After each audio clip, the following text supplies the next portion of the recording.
नमस्कार दोस्तों, क्या आपको भी इनकम टैक्स से इस प्रकार का कोई मेल आया है? इसका मतलब है कि आपने जो आईटीआर फाइल किया है वो डिफेक्टिव हो चुका है।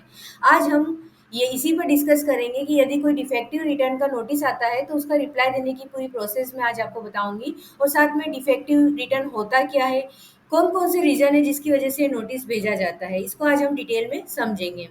सबसे पहले हमें जानते हैं कि डिफेक्टिव रिटर्न होता क्या है। देखिए, आपके रिटर्न में आपने जो आईटीआर फाइल किया है उसमें यदि कोई भी मिस्टेक हो रह जाती है तो वो रिटर्न आपका डिफेक्टिव रिटर्न कहलाता है।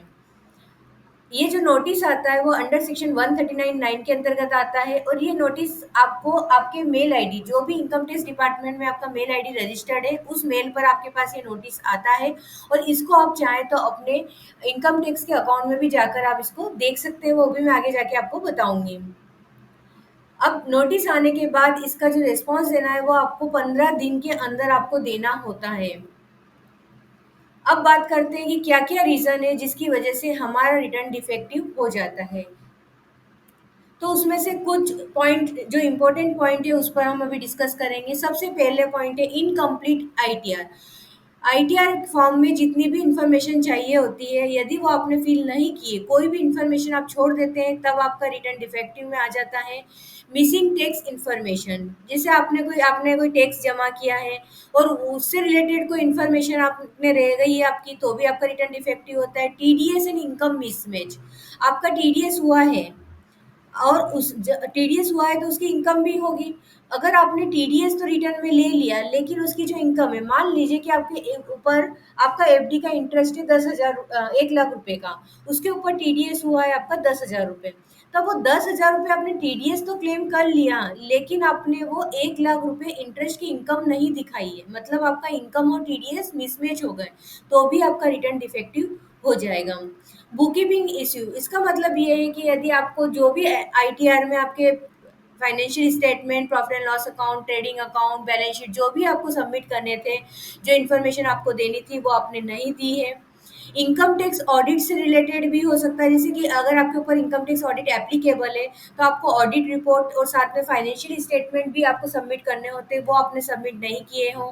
या कॉस्ट ऑडिट यदि आपके ऊपर एप्लीकेबल है और उसकी भी डिटेल आपने नहीं दी हो। टैक्स पेमेंट डिस्क्रिपेंसी, यदि कोई आपने टैक्स का पेमेंट किया है वो उसमें भी आपने उसकी डिटेल देने में गलती की हो। या इनकरेक्ट डिटेल्स इन आईटीआर, आपने इनकम टैक्स रिटर्न में गलत इन्फॉर्मेशन दी है, जैसे कि आप अपना इंटरेस्ट आपका 1 लाख रुपए है लेकिन आप उसमें 50,000 रुपए ही इंटरेस्ट की अमाउंट ले रहे हैं, या फिर आप जितना टीडीएस बता रहे हैं उससे बहुत कम आप इनकम दिखा रहे हैं। कोई भी गलत इन्फॉर्मेशन भी आप देंगे तो भी आपके पास ये नोटिस आ जाता है। जो अभी सबसे बड़ा रीजन अभी जो चल रहा है, रॉन्ग आईटीआर फॉर्म, इसका मतलब देखिए, इनकम टैक्स रिटर्न जो है आपका आपके एआईएस और 26 एस से मैच किया जाता है, और जहाँ पर दोनों में इनकम मिसमैच हो जाती है वहाँ पर आपको डिफेक्टिव रिटर्न का नोटिस तो आना ही है। और सबसे बड़ा रीज़न भी यही होता है। होता क्या है कि आपके एआईएस में बहुत सारी आपकी इन्फॉर्मेशन होती है, इनकम होती है, टीडीएस होता है।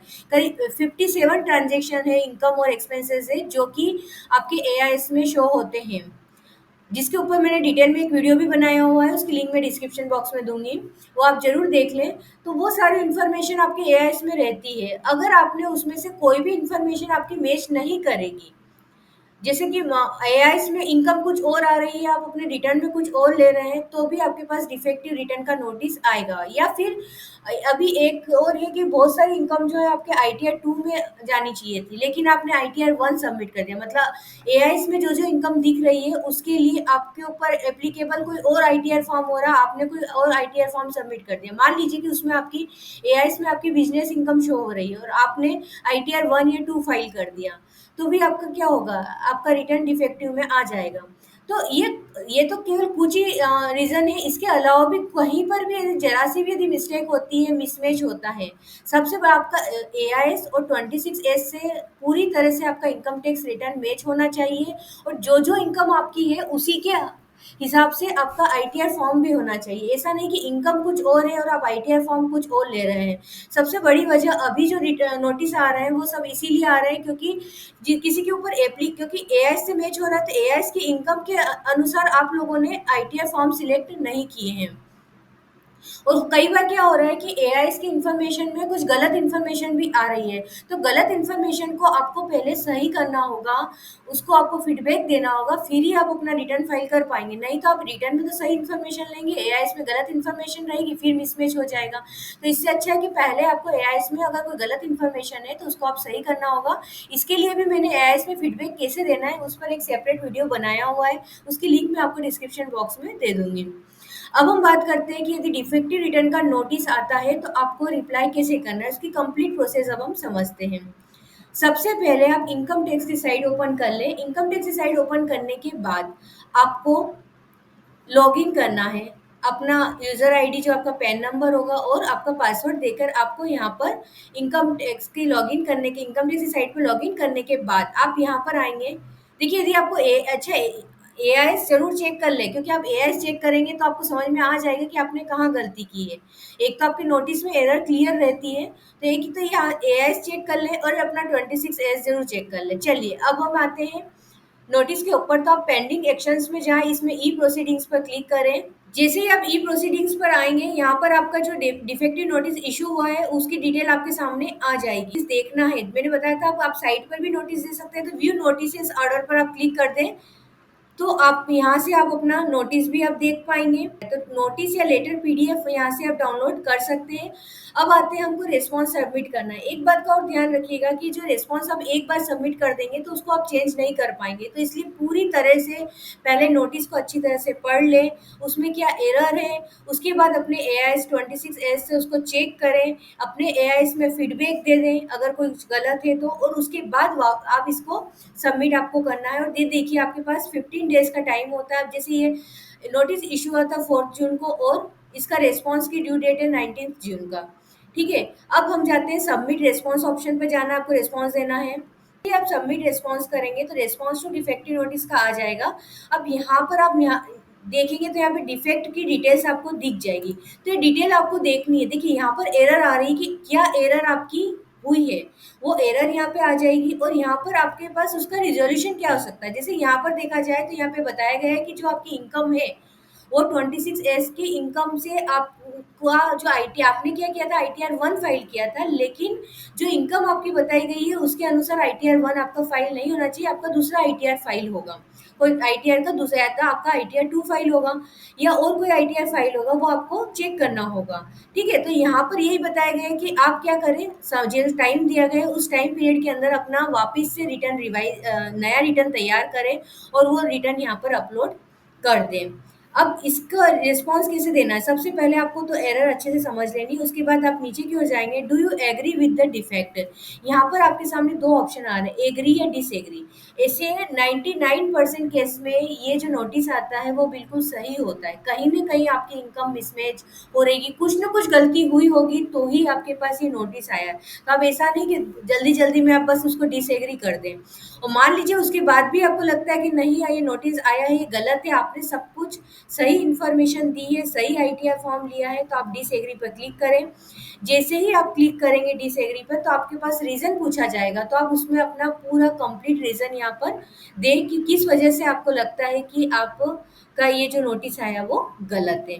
ये तो बात हुई कि यदि आप डिसएग्री कर देते हैं। अब आपको एग्री करना है तो क्या करेंगे, तो देखिए जब भी आप एग्री करना है तो आप यहाँ एग्री पर क्लिक कर दें। उसके बाद आपके सामने ऑप्शन आएगा सिलेक्ट मोड ऑफ रिस्पॉन्स। आपको यहाँ पर ऑनलाइन, जैसे आप रिटर्न फाइल करते हैं तो आपके पास ऑनलाइन रिटर्न फाइलिंग की फैसिलिटी है, लेकिन यहाँ पर आपको ऑफलाइन ही रिटर्न फाइल करना होगा, आप यहाँ पर ऑनलाइन नहीं कर सकते। अब कैसे करना है, कहाँ से आपको ऑफलाइन यूटिलिटी मिलेगी वो भी मैं आपको बताती हूँ।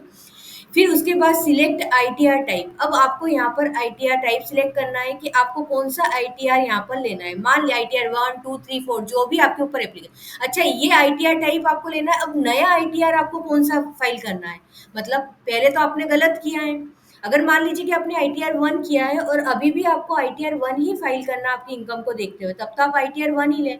लेकिन पहले आपने आईटीआर 1 किया है और अब आपको लगता है कि नहीं मैंने गलत किया है, अब मुझे आईटीआर 2 फाइल करना है, आपको फॉर्म चेंज करना है, तो भी आप इजीली फॉर्म चेंज कर सकते हैं। आपको अब आईटीआर 2 सिलेक्ट करना होगा अगर आईटीआर 2 फाइल करना है तो। उसके बाद यहाँ पे देखिए अटैच द आईटीआर फाइल, यहाँ पर आपको अटैच फाइल का ऑप्शन दिख रहा है, इससे आपको अपने आईटीआर को अटैच करना है। अच्छा, ये जो आईटीआर होगा जेएस जेसॉन फाइल में ही होना चाहिए। अब ये फॉर्मेट आपको कहाँ से मिलेगा? ये आप यहाँ पर फाइल अटै वो मैं आपको बताती हूँ कि रिटर्न आपको कैसे फाइल करना है। उसके बाद अब यहाँ पे फाइल अटैच करने के बाद आप यहाँ सबमिट पर क्लिक कर दें। जब आप सबमिट पर क्लिक कर देंगे तो उसके बाद आपको ई वेरीफाई किया जाएगा। आप अपने आधार ओटीपी से जैसे भी आप चाहें ई वेरीफाई कर दें और उसके बाद आपको सबमिट का ऑप्शन आ जाएगा। चलिए, अब हम देखते हैं कि ऑफलाइन यूटिलिटी के लिए आपको कहाँ जाना होगा। तो आप इनकम टैक्स की साइट पर आएंगे तो यहाँ पे डाउनलोड दिखेगा आपको। डाउनलोड ऑप्शन पर आपको क्लिक करना है। यहाँ पर आपको सबसे पहले तो असेसमेंट ईयर सिलेक्ट कर ले। तो अभी जैसे चल रहा है 24-25 तो वो सिलेक्ट कर लिया। और कोई पिछला असेसमेंट का आया तो आप जो आपके ऊपर है वो असेसमेंट आप यहाँ पर सिलेक्ट कर ले।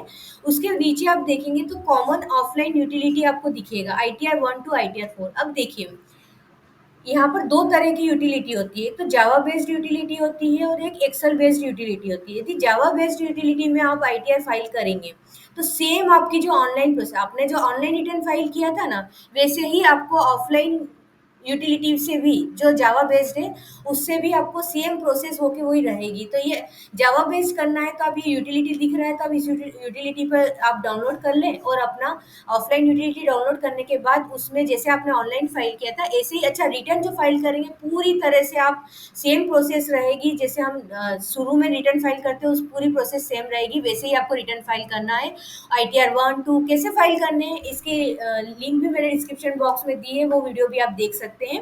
आपको सेम एक तरह से नया रिटर्न आपको फाइल करना है AIS और 26S की इनकम को लेते हुए, ठीक है। अब यहाँ पर ये तो हुआ जावा बेस्ड यूटिलिटी। अगर आप चाहते हैं कि एक्सेल बेस्ड यूटिलिटी लेना है तो यही कॉमन ऑफलाइन यूटिलिटी के नीचे आपको ITR 1 2 3 दिख जाएंगे। जैसे ITR 1 चाहिए तो ITR 1 पर क्लिक कर दें और यहाँ पर आपको यूटिलिटी एक्सेल बेस्ड दिख जाएगी। तो ये एक्सेल बेस्ड यूटिलिटी से भी आप अपना आईटीआर तैयार कर सकते हैं। और जैसे ही आप आईटीआर तैयार करेंगे लास्ट में आपकी जेसॉन फाइल आपको डाउनलोड करने के लिए मिल जाएगी। आप वो डाउनलोड कर ले और यहाँ पर आप अपलोड करके रिस्पॉन्स को सबमिट कर दें। ये सिंपल सी प्रोसेस है। सिर्फ आईटीआर जैसे मैंने बताया कि जो आप नया आईटीआर फाइल करेंगे उसकी पूरी प्रोसेस सेम रहेगी, उसमें बस एक चेंज आएगा, वो मैं आपको बता देती हूँ। जब आप आईटीआर फाइल करते हैं तो आपने देखा होगा कि शेड्यूल जो फर्स्ट शेड्यूल होता है आपका जनरल इन्फॉर्मेशन का, उसके अंदर आपके इसमें एक आता है फाइलिंग स्टेटस का ऑप्शन, उस पर आप जाएं। फाइलिंग स्टेटस में आप देखिए पहले हमने रिटर्न फाइल किया होगा तो आपने 139(1) में किया होगा रिटर्न फाइल ऑन और बिफोर ड्यू डेट। लेकिन अब हम जो रिटर्न फाइल कर रहे हैं वो नोटिस के रिप्लाई में कर रहे हैं। तो अब आपको यहाँ पर ये 139(1) सिलेक्ट नहीं करना है, आपको यहाँ नीचे सिलेक्ट करना है file in respond to notice under section. पहले तो इसको एक्टिव कर दें, उसके बाद यहाँ जिस भी सेक्शन में आता है तो हमारा अभी जो डिफेक्टिव नोटिस है वो किस में आया 139(9) के अंतर्गत आता है, तो ये सिलेक्ट कर लें। उसके बाद जो आपने ओरिजिनल रिटर्न फाइल किया था उसकी रिसिप्ट नंबर आपको यहाँ पर देना है, एक्नॉलेजमेंट नंबर। फिर कब आपने वो ओरिजिनल रिटर्न फाइल किया था उसकी डेट आपको यहाँ पे लेना है। उसके बाद जो नोटिस आया है उसमें आपको यूनिक नंबर आपको दिया मिलेगा, डॉक्यूमेंट आइडेंटिफिकेशन नंबर होगा, वो यहाँ पर आप दें। और ये जो नोटिस आया वो किस डेट का है वो डेट यहाँ पर आपको लेनी है। बस ये चेंज आपको करना है, बाकी आपकी आईटीआर फाइल करने की प्रोसेस सेम रहेगी। तो दोस्तों इस तरह से आप डिफेक्टिव नोटिस का रिप्लाई बहुत ही आसानी से खुद दे सकते हैं। लेकिन हाँ, आपको एक एक चीज़ का उसमें ध्यान रखना होगा। आप जल्दबाजी ना करें ये सोचते हुए कि नहीं ये तो गलत है, मैंने तो सब सही किया है, क्योंकि कहीं ना कहीं आपने गलती की होगी तो ही आपके पास डिफेक्टिव नोटिस का रिप्लाई डिफेक्टिव नोटिस आया है। तो आप उसको ध्यान से अपने AIS और 26S को जरूर चेक कर लें। वीडियो पसंद आया हो तो इसको लाइक और शेयर करना ना भूलें। Thank you.